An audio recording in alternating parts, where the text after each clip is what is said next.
دوستو ویڈیو شروع کرنے سے پہلے ہمارے channel Alhuda online Quran academy centre کو سبسکرائب اور ویڈیو کو لائک کریں۔ بسم اللہ الرحمن الرحیم۔ اسلامی تاریخ۔ حضور صلی اللہ علیہ وسلم کے اہل خانہ۔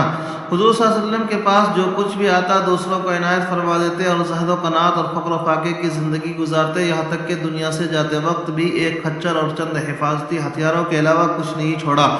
ایک زمین تھی، وہ بھی وصال سے پہلے عام مسلمانوں کے لیے وقف کر دی تھی۔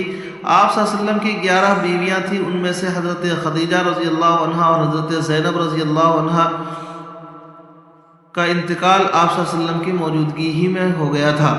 حضرت ابراہیم رضی اللہ عنہ کے علاوہ تمام اولاد حضرت زینب، حضرت رقیہ، حضرت ام کلثوم، حضرت فاطمہ، حضرت قاسم اور حضرت عبداللہ رضی اللہ عنہ اجمعین حضرت خدیجہ رضی اللہ عنہ سے پیدا ہوئیں۔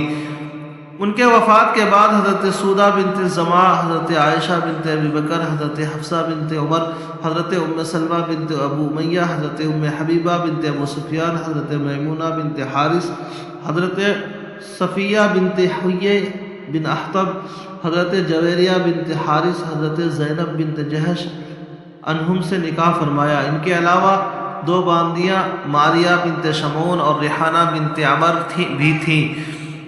حضرت ماریہ رضی اللہ عنہ سے آپ صلی اللہ علیہ وسلم کے صاحبزادے حضرت ابراہیم رضی اللہ عنہ پیدا ہوئے۔ اللہ تعالیٰ نے آپ صلی اللہ علیہ وسلم کے نکاح میں متعدد بیویوں کو دینی مصلحت اور حکمت کے تحت جمع کر دیا تھا۔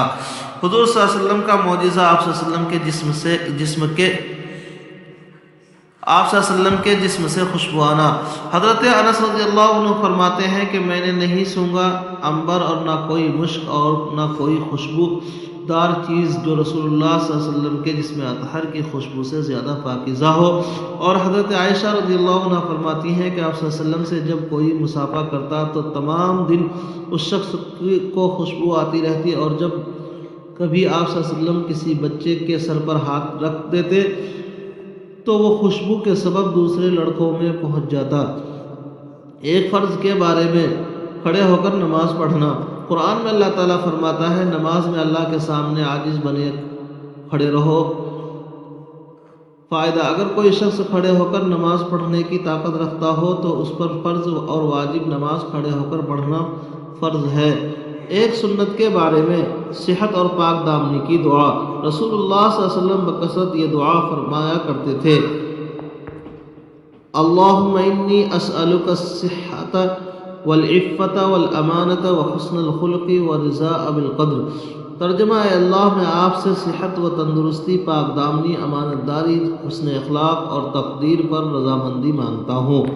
ایک اہم عمل کی فضیلت: اذان شروع ہوتے ہی دعا پڑھنا۔ رسول اللہ صلی اللہ علیہ وسلم نے فرمایا، جو شخص مؤذن کی اذان دیتے ہوئے سنے اور یہ کہے، اشہد ان لا الہ الا اللہ وحدہ لا شریک لہ وان محمدا عبدہ ورسولہ رضیت باللہ ربا وبمحمد رسولا وبالاسلام دینا، تو اس کے گناہ معاف کر دیے جاتے ہیں۔ ایک گناہ کے بارے میں اولاد کا قتل گناہ کبیرہ ہے۔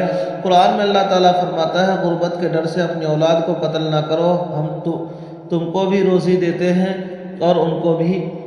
خلاصہ: روزی کا ذمہ اللہ تعالیٰ پر ہے، لہذا روزی کی تنگی کے ڈر سے بچوں کو مار ڈالنا، حمل گرانا، جیسا کہ آج کے دور میں ہو رہا ہے، بہت ہی بڑا گناہ اور حرام ہے۔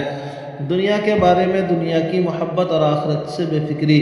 قرآن میں اللہ تعالیٰ فرماتا ہے، یہ لوگ دنیا سے محبت رکھتے ہیں اور اپنے آگے آنے والے ایک بھاری دن کو چھوڑ بیٹھے ہیں، یعنی دنیا کی محبت سے انسان ایسا اندھا کر رکھا ہے کہ قیامت کے دن کی نہ تو کوئی فکر ہے اور نہ کوئی تیاری ہے، حالانکہ دنیا میں آنے کا مقصد ہی آخرت کے لیے تیاری کرنا ہے۔